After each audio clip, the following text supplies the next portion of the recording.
to find them because they don't have the exact coordinates. Since it looks like they'll still die, Engel offers an idea. The drywall chambers on the pipelines carry spare cylinders, so if they mix the gas with their remaining helium, they might buy enough time. Mitch is hesitant because they've drifted for miles and there's no way of knowing where it is, but Engel points out they don't have much of a choice anyway. Mitch approves of the plan and Engel suits up to start searching. Once he finds a pipe and tells Jones the number over the comms, Jones looks at the map and guides him to the closest possible weld chamber. By walking further, Engel uses the suit's gas to the max and runs out of heat. Mitch tries to tell him to come back, but Engel refuses since they're going to die anyway.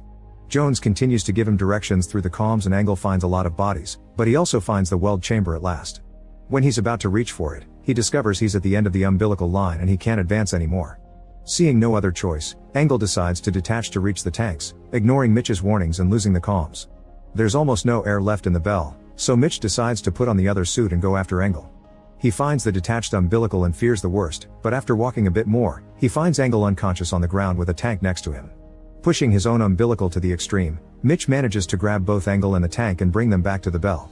Jones helps them up and immediately takes Engel's helmet off, but the alarm suddenly goes off because the oxygen is about to run out. Mitch sends Jones to connect the new tank while he starts doing CPR for Engel, but there's no response. Assuming it's too late, Mitch pulls back and begins grieving with Jones, who almost starts crying before he notices a slight movement from Engel. As the new tank begins sending oxygen into the bell, the flashbacks come back to Engel's mind and his friends sit him up to offer him a mask and finally bring him back into consciousness. Now they have 2 hours left of air.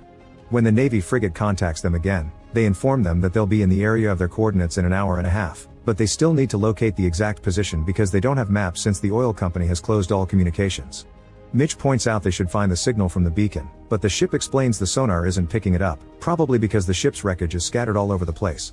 The Navy frigate promises to speed up their